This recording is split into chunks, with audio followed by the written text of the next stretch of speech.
Hello guys, മാലോട്ടേക്കാണ്. ഈ news എത്ര ആൾക്കാർ ശ്രദ്ധിച്ചു? അതായത് രാഹുൽ മാങ്കൂട്ടത്തിനെതിരെ കേസെടുക്കാൻ തുടങ്ങിയിട്ടുണ്ട് അവർ. ഓക്കെ, പറയുന്ന പെൺകുട്ടികളെ പിന്തുടർന്ന് ശല്യം ചെയ്തു, ഇങ്ങനെയൊക്കെയാണ് കേസും വകുപ്പൊക്കെ ഉള്ളത്. ഓക്കെ, അപ്പം അത് എന്താ പറയുക, കേസെടുക്കാൻ തീരുമാനിച്ച എന്താ പറയുക, ബഹുമാനപ്പെട്ട മുഖ്യമന്ത്രി പിണറായി വിജയൻ, അതായത് അതുപോലെ തന്നെ ഹോം മിനിസ്റ്റർ കൂടെ ആയിട്ടുള്ള പിണറായി വിജയൻ അഭിനന്ദനങ്ങൾ. കാരണം നമ്മളെ വീട്ടിലും അമ്മയും പെങ്ങന്മാരും ഒക്കെ ഉള്ളതാണ്. അപ്പോൾ അതുകൊണ്ട് പെൺകുട്ടികളെ എതിരെ ശല്യം ചെയ്യുന്ന ആൾക്കാർക്കെതിരെ എന്താണെങ്കിലും കേസ് എടുക്കണം. ശരിയാണ് സംഭവം. പക്ഷേ എനിക്ക് ചോദിക്കാനുള്ള വേറെ കുറച്ച് കാര്യങ്ങളാണ്. അപ്പം അങ്ങനെ നോക്കുകയാണെങ്കിൽ നിങ്ങളെ മന്ത്രിസഭയിൽ തന്നെ എത്ര മന്ത്രിമാരും MLA-മാരും ഉണ്ട്. ഏറ്റവും നല്ലൊരു എക്സാമ്പിളാണ് മുകേഷ്. സകല പെണ്ണുപിടിയും എന്താ പറയുക, സ്ത്രീപീഡനം കേസുകളും ഒക്കെയുള്ള ഒരാളാണ് മുകേഷ് MLA. എന്നിട്ട് മുകേഷിനെ 2 വട്ടം മത്സരിപ്പിച്ച് ജയിപ്പിച്ച് ആളാണ് എന്ത് ഇപ്പോഴത്തെ ബഹുമാനപ്പെട്ട മുഖ്യമന്ത്രി.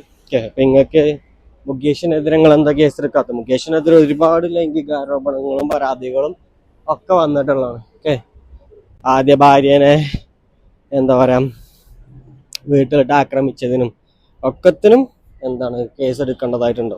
പക്ഷെ അതൊന്നും ചെയ്യാതെ രാഹുൽ മാങ്കൂട്ടത്തിനെ മാത്രം ഇതാക്കുന്നത് ഒരിക്കലും ശരിയായ കാര്യമില്ല.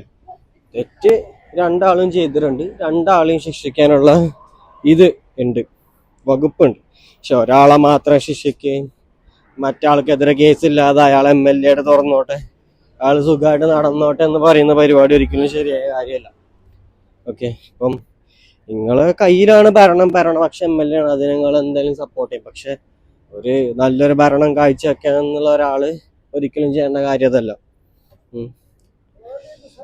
എന്താണെങ്കിലും അടുത്തോട്ടം നിങ്ങൾ കയറോ ഇല്ല എന്നുള്ള നമുക്ക് നോക്കാം.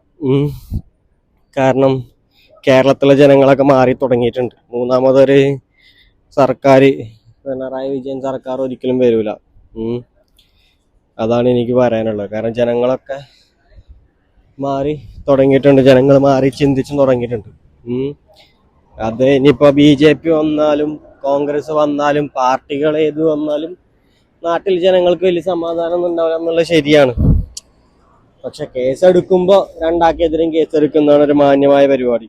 ഓക്കെ, അപ്പം ഇത് കാണുന്ന ആൾക്കാരെ നിങ്ങളുടെ അഭിപ്രായം എന്ന് വെച്ചാൽ കമൻ്റായിട്ട് രേഖപ്പെടുത്തുക. ചാനൽ ഇഷ്ടപ്പെട്ട ഒന്ന് സബ്സ്ക്രൈബ് ചെയ്യുക. പിന്നെ പുതിയൊരു വീഡിയോ നാളെ കാണാം.